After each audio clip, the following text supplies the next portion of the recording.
Hey, Hare Krishna, Asa Claire.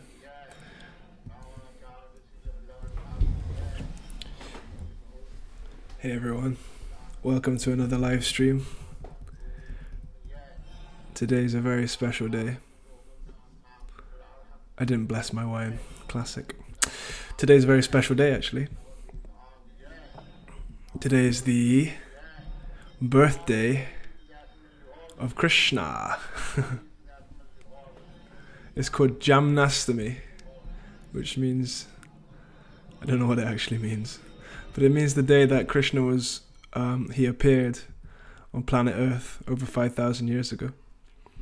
And it's a very powerful day for prayer.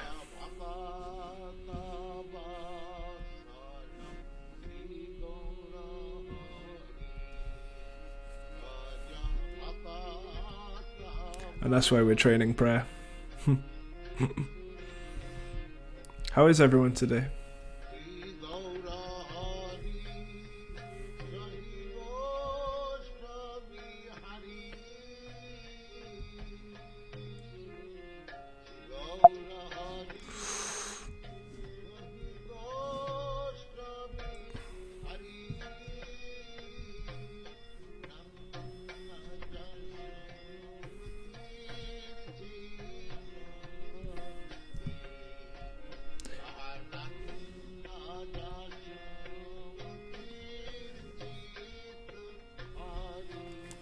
Hey Daniel B.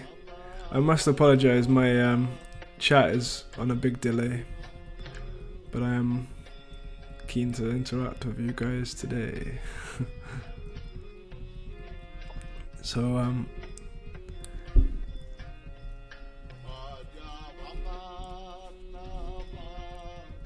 Krishna is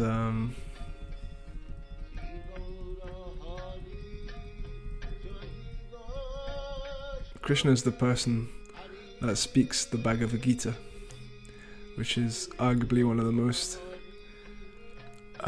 important spiritual texts that we know of. Hey, Ale. And I guess the context that Krishna speaks the Bhagavad Gita is really interesting, actually. So like, if you read, there's a big famous book called the Srimad Bhagavatam, and it's like 16,000 verses. It's like a 12-volume book that takes you about a year to read if you read an hour a day.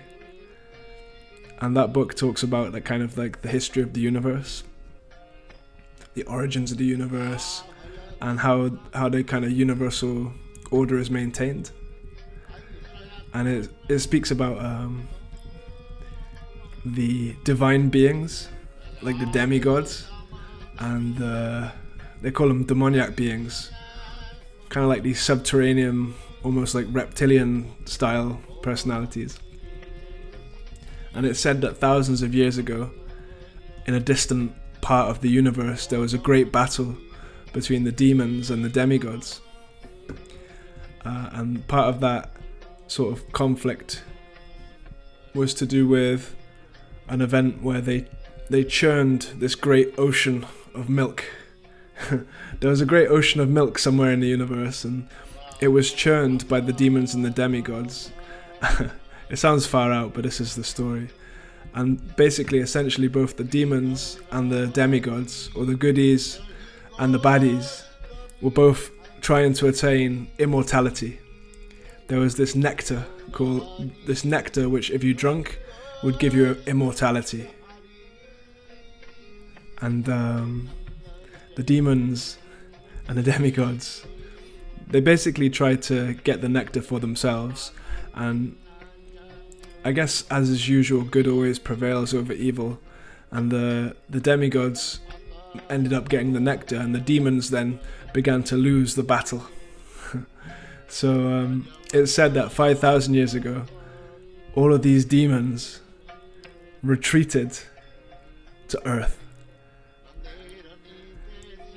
and they took birth in a kingdom, a dynasty of kings, and those kings began to kind of exploit the resources of the planet that we live on.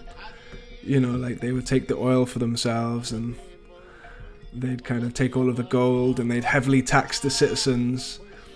And it got to a point where the earth was becoming overburdened by these negative influences. And so Mother Earth, who is kind of personified in the Srimad Bhagavatam, she gets fed up, and she decides to go to the head of the universe called Lord Brahma. And she speaks to Lord Brahma and says, listen, this influence of these negative kings is having too much. It's just too much. I can't bear this burden any longer. So Lord Brahma, he said, I can't do anything about it. I'm just an administrative head. I have a high position within this universe. But I tell you what, we can go to the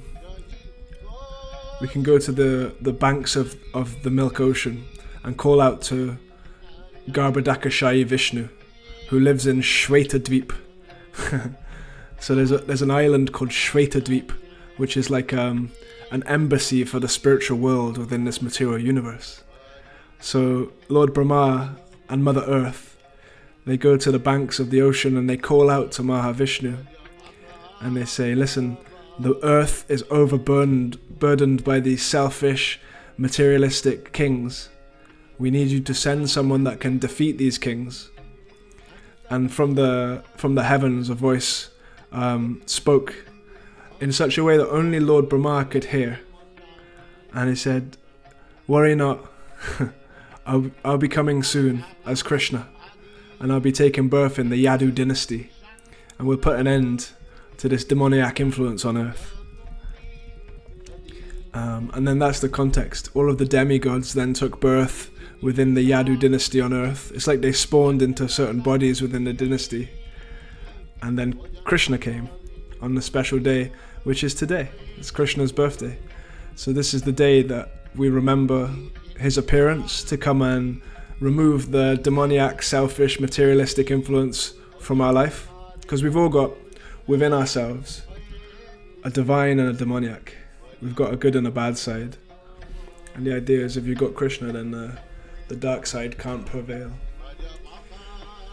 Anyway, sorry, that's a little blab. A little story time. Kenny's asking what's after the 99 prayer grind. I was thinking I want to train melees. I would like to get 126 combat.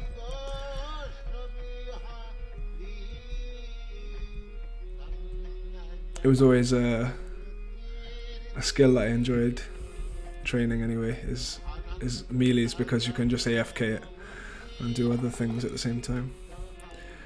And Matt Thomas says, hey, thanks for your content. I've been playing old school RuneScape for about 19 years and practicing Vipassana in Chom Thom, Thailand. Wow, that's a cool word to say. Chom Thom, Thailand. It's nice seeing others with the same combination of interests. Interesting. Like I was talking to someone recently, actually, just how perfectly RuneScape sort of acts as a vessel for spiritual conversation, and how it kind of shadows real life in so many different ways. You know, like it's called a massive multiplayer online role-playing game. We're playing roles on the game, but really in life we're all playing some kind of role. You know, like no one knows what it's like to be a father until they become a father, and then suddenly they start playing the role of a father, and they start doing the things that a father would do, and maybe they'll get information on how to be a father, and they'll kind of live the life of a father. And it's the same thing in this game. Like you want to play the game a certain way, you learn how to do that. Like this prayer method that we're using now, I wouldn't have known about it unless I googled it.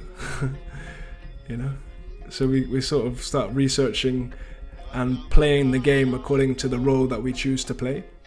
But at the end of the day, these kind of designations that we give ourselves, father, I'm a lawyer, I'm a doctor, I'm a RuneScape player, all these designations are really temporary, and you could lose that position at any point. You could lose that designation at any point.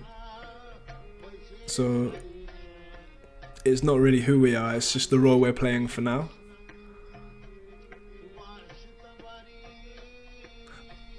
And in time, that role will change, and we'll have to take on a new role.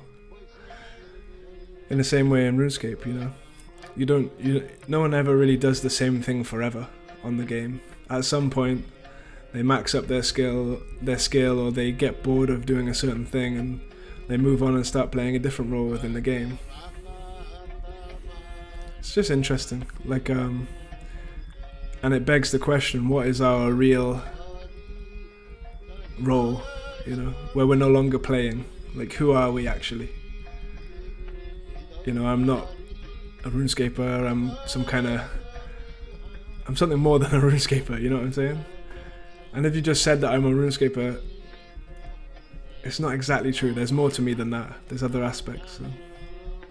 It's an interesting question to ask. What is my actual role to play in real life, or in life in general?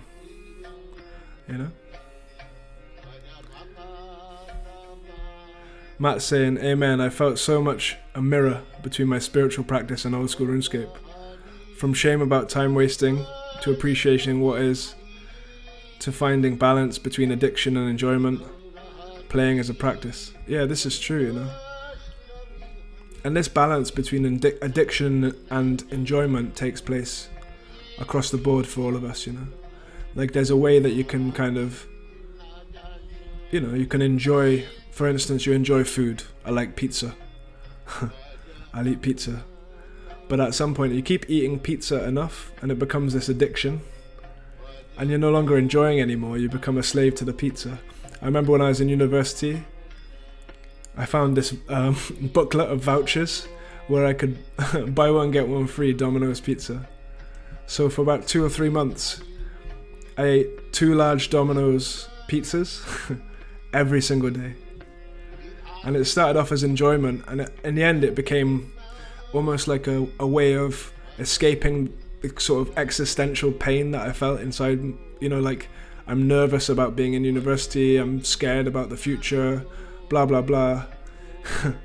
So that enjoyment that originally masked the pain became a new source of pain. And we can do that with RuneScape too. You can play RuneScape and it helps you, it really serves you. You get a lot out of it and you're escaping your issues. But at some point it can cross a line where it becomes the issue. And that can easily happen, so we have to really be quite diligent and attentive to how we're perceiving and how we're feeling from day to day. Because it's it'll be a very gradual, subtle change from something that's helping you and something that you're enjoying to something that's kind of captured you and is enslaving you, that kind of thing, Kenny says it's so easy to play this game, to consume your life. Even when you're not playing it, you're constantly thinking of it. Yeah, it becomes a real constant meditation, I always get caught thinking about roots. So I think at the beginning, Kenny, you asked, what's my goal after 99 prayer? And that question can actually consume so much of your life. Okay, yeah, what will I do after prayer? Maybe I can train my combats to 99, get 126 combat. Then maybe it would be more fun to train Slayer. I could go and do some PVM. Or maybe I should switch to another skill. I've always sort of thought it would be nice to get 99 fire making at Wintertodd, so maybe I can train there for a little while. Could get 99 construction and build a Hare Krishna temple, player-owned house. There's so many routes that you can plan in your mind, and it stays there in the mental platform, and you don't actually do anything. You're just constantly dreaming about what to do next. And in the Bhagavad Gita, Krishna describes that determination can be in the three modes of nature. Determination in the mode of passion is you're constantly endeavoring, constantly doing more and more. But determination in the mode of ignorance, it never goes past dreaming. So we have these determinations that we come up with our mind, but they're just dreams. And it's a lot of mental energy just for a dream, you know.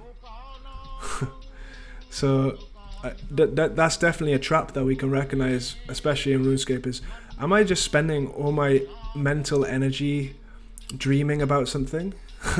Like, it's definitely a trap, that one.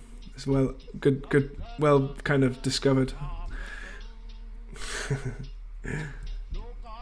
Because the thing is, right, we're playing this game so that we can get sort of items or quests, or maybe you can get a certain type of cape. But those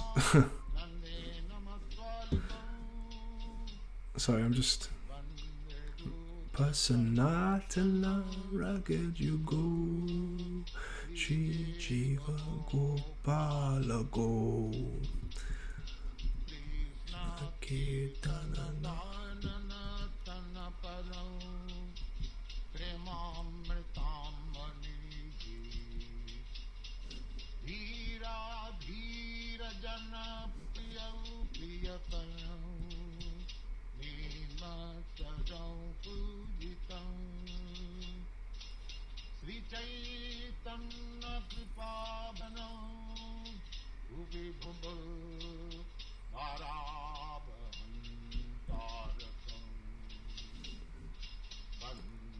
Rupa Sanatana Raga you go, Shri Jiva Gopala go. Sorry, I'm getting carried away in the bhajans, you know.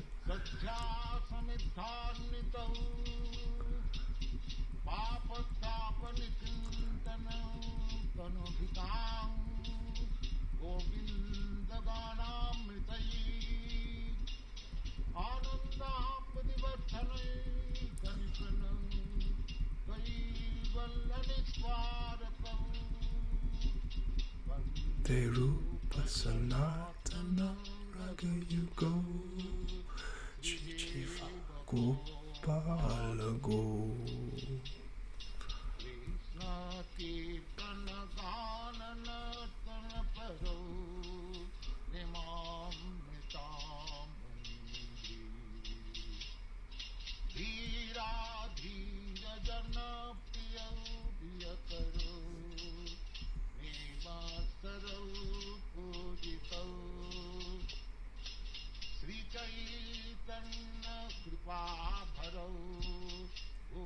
These songs are so powerful, you know. The person singing is A.C. Bhaktivedanta Swami Prabhupada, and his appearance day is tomorrow. His birthday is tomorrow. And kind of the depth and purity of his consciousness is something very special. And I heard an instruction from him.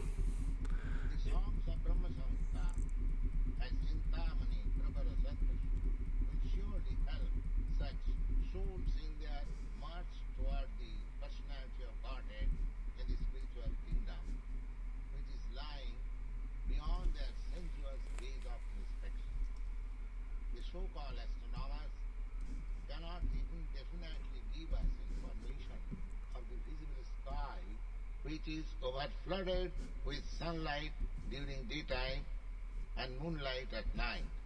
We can have a learn about spiritual kingdom from the Bhagavad Gita, that it is situated far, far beyond the visible sky, and in that sky there is no need of sunlight or moonlight or even electricity.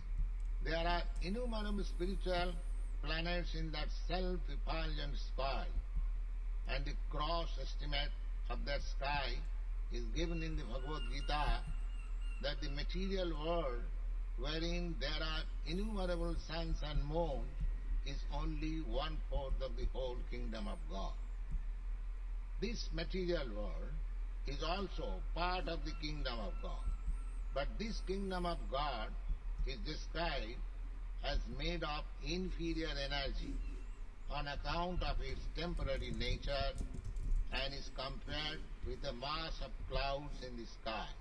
When there is a mass of clouds in the sky, there is certainly torrents of rain, and there is a type of creation of new vegetation on account of such rainfall. But in spite of all such variegatedness, manifestation of greenery seen, of fruits and flowers, the whole show is only temporary. When the season is over, everything fades away into different situations and the temporary manifestation comes to an end. Therefore, the material world is called three phases of existence, namely creation, sustenance, and dissolution at last. This creation and dissolution is going on perpetually like seasonal changes, and the portion of the vast sky where such temporary variegatedness is taking place and again becoming out of sight is called the material world. And beyond this material manifestation of variegatedness, there is the world of spiritual sky, where everything is eternal, full of light, blissful, and knowledge, distinct from the non-eternal, miserable existence of ignorance. In the material world, everything is struggling hard for existence. But the cruel laws of material nature will not allow anybody to exist, although every one of us aspires to exist eternally in full blissful life of perfect knowledge. This information is available in the Brahma Samhita, that the Supreme Personality of Godhead is Krishna, and his transcendental form is eternal, full of bliss and knowledge. In the spiritual world, not only Krishna has his eternal body, full of bliss and knowledge, but also everyone who associates with Krishna has the same spiritual nature. In the abode of Krishna, which is called Chintamani Dhama, the land, the trees, the animals, the residents, everything is of the same spiritual nature as that of Krishna. This spiritual nature is expansion of interior energy of the Supreme Personality of Godhead. Therefore, the Supreme Personality of Godhead, Krishna, is called the cause of all causes. It is said that Brahma, who wrote Brahma Samhita, after his mature knowledge by meditation, it was revealed in him that by the recollection of Bhakti Yoga, it appeared to him that he is the eternal maidservant of Krishna. Though other mysteries in regard to the condition of the maidservant of Krishna were not revealed to him, Brahma, by dint of his searching self-consciousness, became well acquainted with the ocean of truth. All the truths of the Vedas were revealed to him, and with the help of those essence of the Vedas, he offered this hymn to the Supreme Lord Sri Krishna. Sriman Mahaprabhu, Lord Chaitanya, has taught this hymn to his favorite disciples inasmuch as it fully contains all the transcendental truths regarding Vaishnava philosophy. The audience, the hearers of this record, are requested to study and try to enter into the spirit of this hymn with great care and attention as a regular daily function. The first verse is translated, I worship Govinda, the primeval Lord, the first progenitor, who is tending the cows, fulfilling all desires in the abodes built with spiritual gems, surrounded by millions of purple trees, always served with great reverence and affection by hundreds of thousands of Lakshmis or Gopis. By the word Chintamani is meant transcendental gem. Just as Maya builds the mundane universe with the five material elements, So the spiritual chief potency has built the spiritual world of transcendental gems. The Chintamani, which serves as material in the building of the above Supreme Lord's place, Goloka, is a far rarer and more agreeable entity than the philosopher's stone. The purpose tree only, the fruits of piety, wealth, fulfillment of desires and liberation. But the purpose trees in the abode of Krishna bestows innumerable fruits, yielding the fulfillment of desire for oceans of milk in the shape of the 14 love-souring transcendental bliss that take away with the hunger and thirst of all pure devotees. The trees in the abode of Lord Krishna can supply anything desired by the devotees. The devotees residing in the abode of Krishna have not desired to fulfill. Still, there are variegated transcendental desires of the devotees to satisfy their eternal Lord in loving service. In the material world, a tree can supply only the fruits that it can produce, but in the spiritual world, any tree can supply any amount of fruits or any variety of fruits to the aspirant devotee. The second verse is translated, I worship Govinda, the primal Lord, who is adept on playing on his flute with blooming eyes like lotus petals, with head bedecked with peacock feather, with the figure of beauty tinged with the hue blue clouds, and his unique loveliness charming millions of gopis. The matchless beauty of Krishna, the Supreme Lord, or Govinda, is being described. Krishna, the all-pervading cognizant, has the spiritual form of youth. The form of Krishna is not a fanciful creation of imagination, formed after visualizing the beautiful things of the world like the poet or the artist. When Brahma saw in his ecstasy, trance of pure devotion, he is being described. Krishna is engaged in playing upon his flute that attracts the hearts of all living beings. Just as a lotus petal produces a pleasant sight, so the two beautiful eyes of Krishna, who causes the manifestation of our spiritual vision, display the unlimited splendor and beauty of his moon-like face. The loveliness that adorns his head with peacock feather is gorgeous. The surrounding feature of the spiritual beauty of Krishna. Just as a mass of blue clouds offer a specifically soothing, pleasant view, the complexion of Krishna is analogously tinged with a spiritual dark blue color.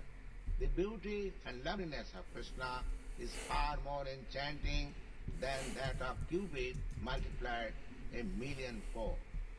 The next verse is translated, I worship Govinda, the primal Lord, round whose neck is swing a garland of flowers, beautified with moon locket, whose two hands are adorned with flute and jewel ornaments, who always reveals in pastimes of love, whose graceful, threefold bending form of Samsundar is eternally manifested. In the sloka beginning with Chintamani Prakara Sadmasu, the transcendental region and the spiritual names of Govinda, in the sloka beginning with Govinda Adi Purusam Tamaham Bhajami, the eternal beautiful form of Govinda, and in this sloka, the amorous pastimes of Govinda, Pranayakeli, means the amorous pastimes of Govinda, the embodiment of 64 excellences have been described. All the spiritual affairs have come within this scope of description, and the narration of the ecstatic mellow qualities or rasa are included in the spiritual amorous order of Govinda. Lord Krishna, Govinda, is always visible with his eternal consort Radharani.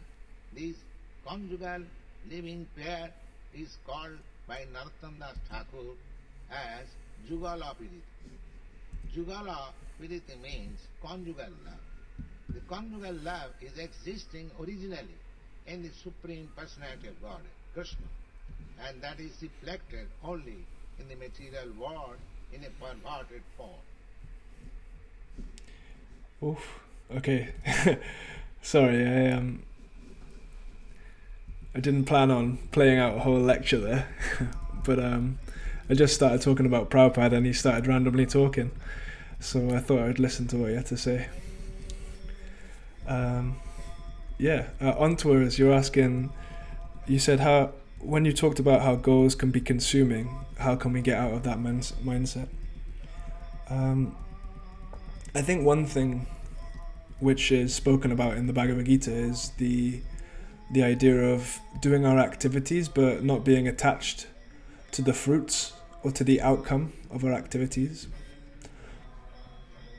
So it's learning how to do something out of a sense of duty, as opposed to with a desire to kind of obtain the result. Because just before that lecture started playing, I was talking about how sometimes, say, we have a goal to get a certain item in a game or a max cape. But one thing that's kind of I found quite interesting is there's a rune-like plugin called Fashionscape, and it allows you to sort of try on any item within the game. So it's like my account is very, very far away from obtaining a max cape, but with this Fashionscape plugin I can try on a max cape. Other players can't see the max cape, but watch now, max cape, max hood. So now I've got a max cape and a max hood without having obtained the max cape and the max hood. It's just a plugin and it's just putting the pixels on my character. But there's not much value in that. They're just pixels.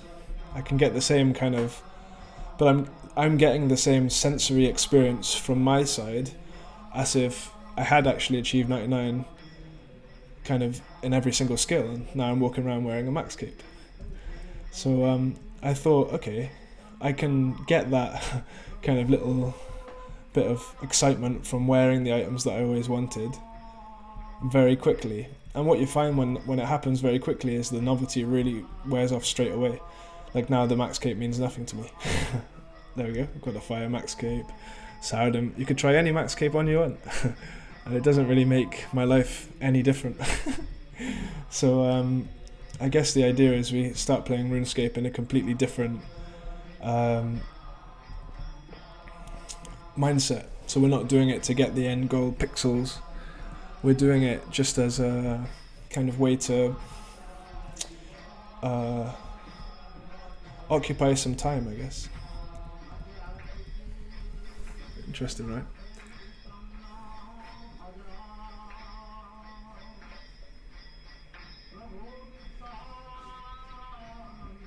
Okay, just be right back. I just need to use the bathroom.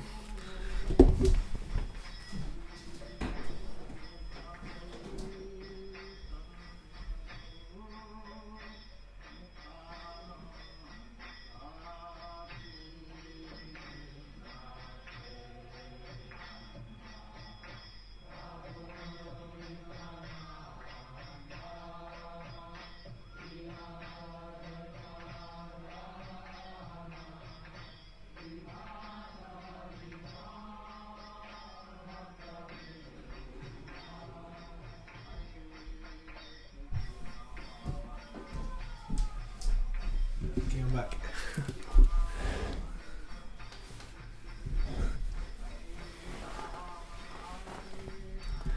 Okay. Life After Truth Radio. Just saw a Google ad about a monk who quit to play old school RuneScape.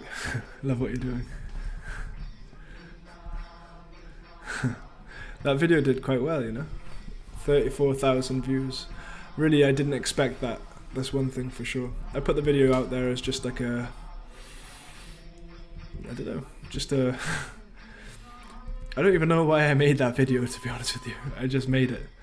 And I guess about 20 hours after uploading it, it suddenly just started blowing up. And it was really exciting and very blissful to see it blow up. Because I was realizing, these people that are going to watch this are going to come in contact with some really amazing spiritual wisdom, but through the medium of RuneScape, of all things, you know. You got Ale who said now that I'm play to play, I should get a cooking cape. That's true. 105 cooking, I don't have the cape. I can get it though, watch this now. Cooking cape. There we go. Now I've got the cooking cape. That's how easy how easy it is. But I don't need it.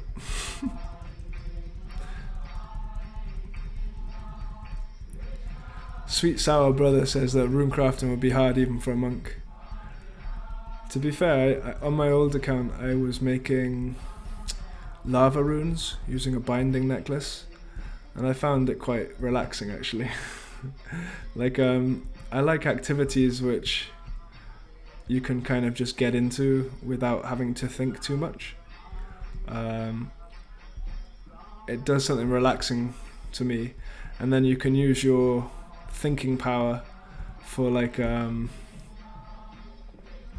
listening to a class or listening to some kirtan, or you know, doing something else, listen to a podcast.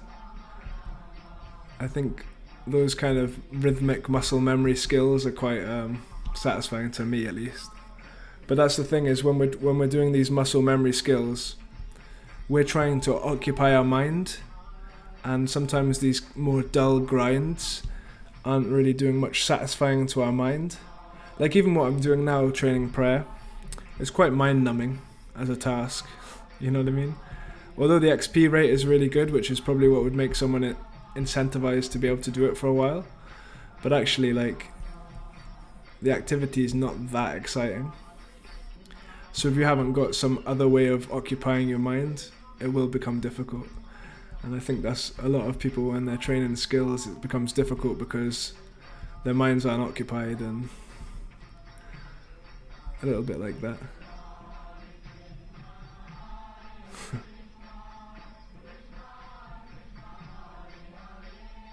And Yam Forrester, I don't know if you're still in the chat, I'm reading a comment from a while ago, but he said that you like the reading of the Bhagavad Gita. Did you guys in the chat listen to the Bhagavad Gita yet? I personally have put it on a few times to go to sleep myself. It's a bit strange me listening to myself before I go to bed, but I found the actual just hearing Bhagavad Gita just simple. It's quite a nice, relaxing thing to listen to, and it seems like a positive thing to hear just before you go to sleep. You know what I mean? A good way to close out the day, and then you wake up in a fresh mood because all of those sound vibrations. Doing a secondary thing is a great suggestion while grinding away from Sweet Soul Brother. Yeah. I think that's what makes RuneScape such a popular game. It's multitaskable. You don't have to be like sweaty, full attention, competitive.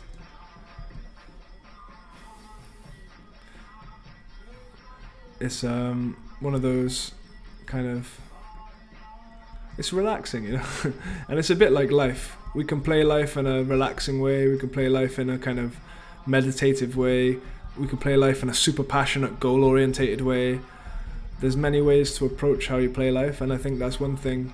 RuneScape's more of a sandbox game than the role-playing game, in the sense that there's absolutely unlimited options of how you can approach the game, and that's what makes the content sometimes interesting to tune into.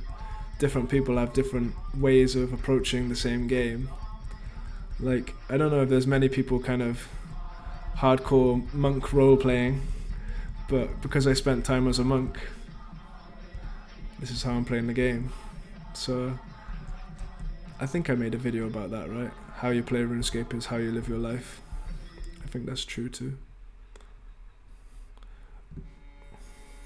Ontwers, I got to the second chapter, but I'm putting it off because I won't give it my full attention and ponder about its content.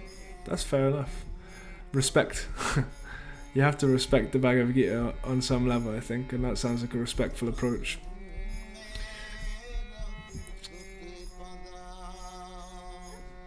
Sweet soul brother, tell me a quick story.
Life After Truth is asking if I could share a bit about life before I left for the ashram.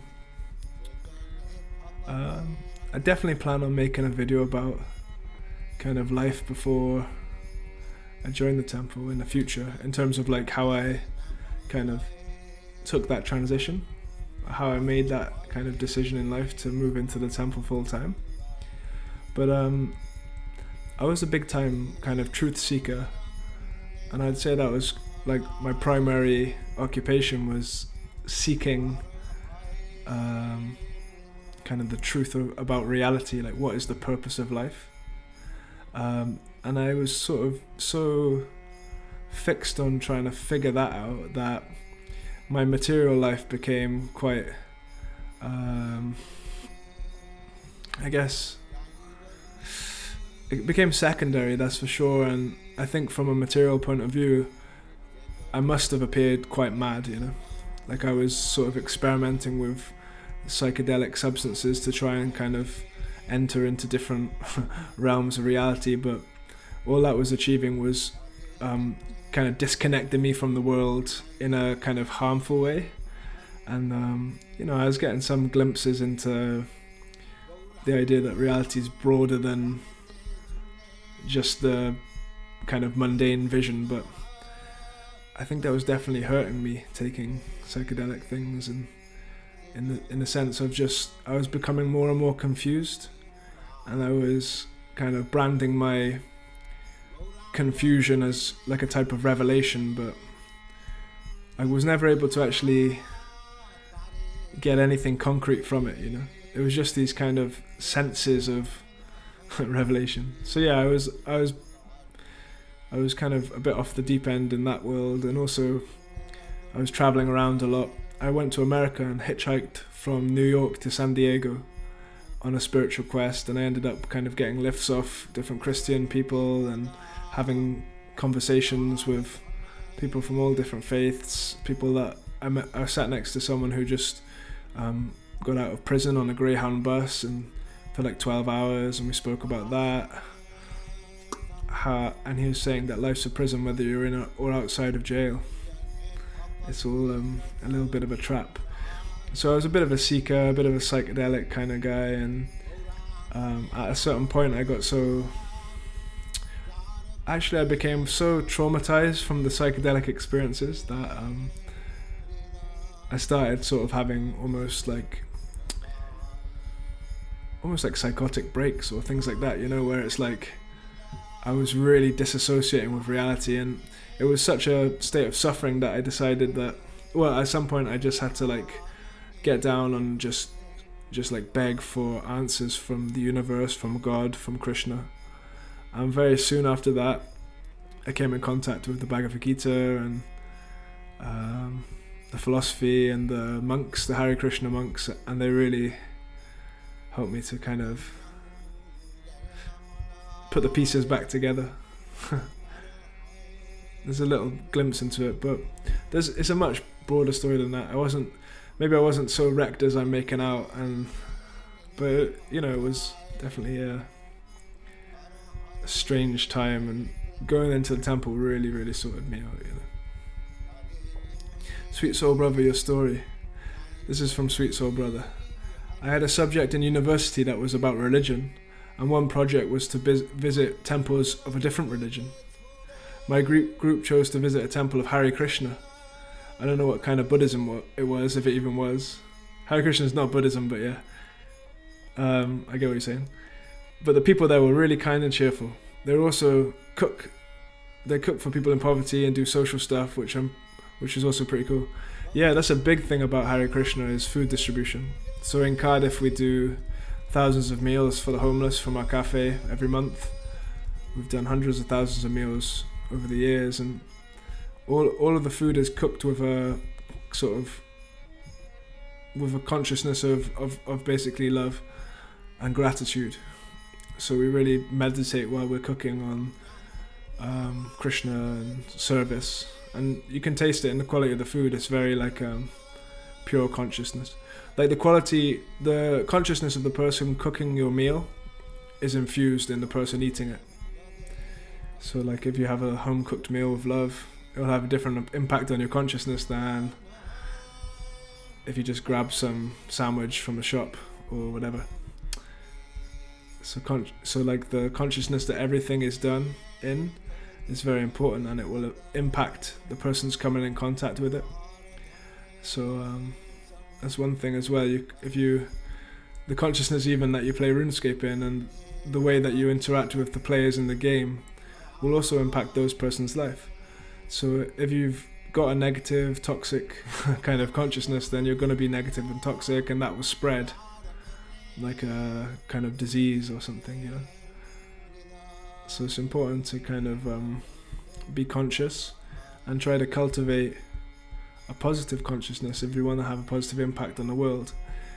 And one of the best ways to develop a positive consciousness is to associate with others with a positive consciousness, and associate with sound vibrations, ideas, perceptions and conceptions which are of a more elevated quality. And in that way you kind of infuse yourself with positivity and with love, and that will impact the world, and ultimately it will make the world a better place.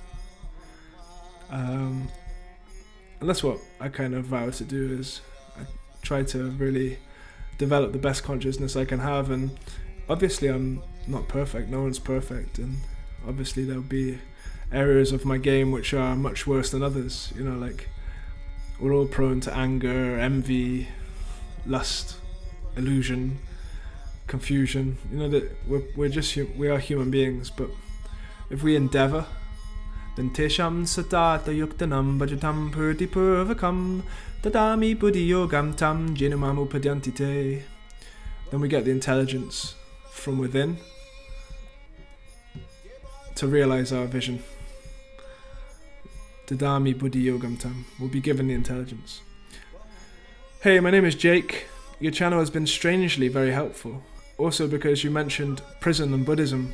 I was in prison, and that's where I discovered Buddhism. Buddhism. Thanks for what you do. Well, I appreciate that. Yeah, it's amazing. I'm actually 2 days ago I was distributing Bhagavad Gitas on the streets of my hometown, and I ran into a man that was he just got out of prison that day, and he was really happy to take a book off me. And I think that's one thing, is once you've had that time inside, and that kind of punishment or whatever, it definitely makes you reevaluate the way that you're approaching life, and that will make you more receptive to receiving knowledge, because all knowledge starts with humility. If you're not humble, you can't learn anything. If you go into your university lecture room and you think that you know everything, then you're not able to receive the knowledge as well as someone who is sort of came in wanting to learn, and they're a much more sort of fertile pasturing ground, so to speak, because they're more receptive. So yeah, going to prison or jail or whatever, it's definitely a humbling experience, because you realize, I have no power here. Like, I can't make my own decisions. That's all been stripped away from me, and actually I'm quite helpless, and I'm reliant on an organization or something greater than me. And actually, believe it or not, it's a much more favorable state than someone who's kind of a bit more cocky and thinks that they've got everything together. They're much less able to receive a spiritual message. So interesting that you've stumbled across the channel, and yeah, if you like the philosophy, then definitely stick around. I'm not really here trying to force any philosophy down people's throats. More like serve it on a plate, and you can eat it if you like. You can eat a little bit, or you can have the whole meal and ask for seconds, So just come and take what you need and what you can.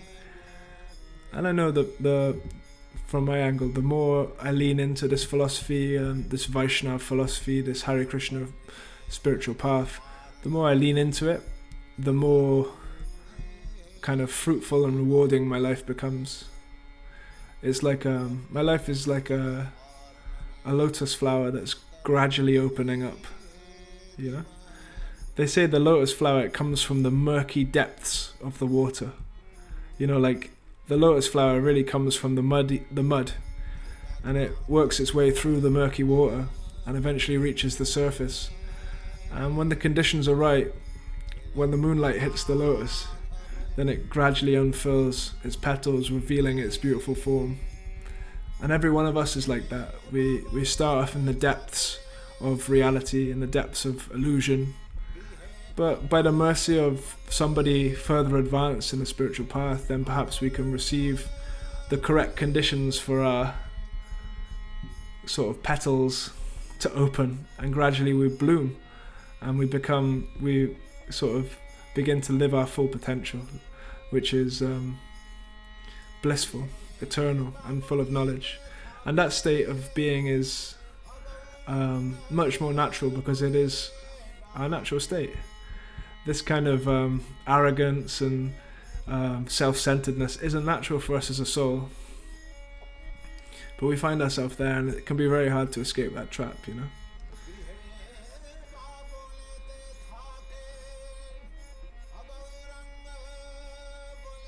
Nico, the before times are quite relatable. Messy insights with very little context rings true to me. Profound mixed with trauma. Humbling and eye-opening, but not sustainable at all. Yeah, this is the issue of kind of a psychedelic experiences. Unfortunately, there's aspects of truth, but they're tainted with tamagun, with the mode of ignorance. And mode of ignorance ultimately will destroy. Like anything that's based on intoxication will ultimately end in destruction. If you become intoxicated by power, you become intoxicated by position, you could become intoxicated by drink or drugs or anything. There's always a come up and there's always a come down. And that's the thing, even though psychedelics may give you some insight into something profound or something beyond the body, it's unfortunately mixed with that tamagun ignorant energy, so it will end in destruction. And yeah, I certainly experienced the destructive impact of such things. But I think that from that destruction came the humility to be able to fully embrace the spiritual path, which I'm trying to do now. Life after truth, he says. That's awesome, man. I live in NW, Northwest US, and can relate with the lifestyle you described. I chose to follow truth and value it over the comfort of normal modern life. Glad you found yourself. Yeah, I think it's a rare type of soul that's actually a truth seeker, but they exist. Krishna says it as well.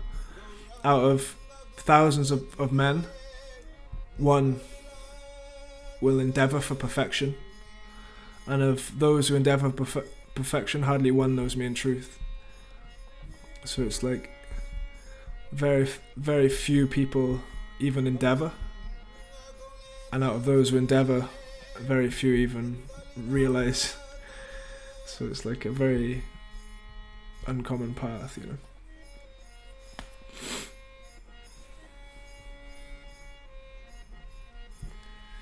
But I'm going to have to get ready to leave soon. In our temple, we're having a massive festival tonight. If you just freakishly happen to be in Cardiff, in 1 hour, in the Hare Krishna temple, we're having 6 hours of kind of ecstatic mantra meditation, and then a feast at midnight. I'll be serving out the feast. So I'll see you there. But thanks for being with me today. This one's a little bit longer than the previous streams, but it's Krishna's birthday, so I thought let's just spend some time here. And it's been nice.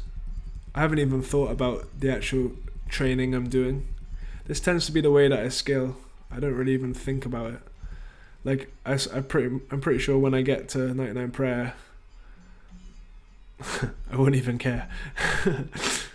It's like, for me, it's not necessarily about that. I don't really know why I play the game, to be honest with you. Thanks for being here, sweet soul brother. Hey, Clunathic. Much love to Romania. Salute. You just caught me as I'm about to finish the stream, but I appreciate you chipping in right at the end. Where are we?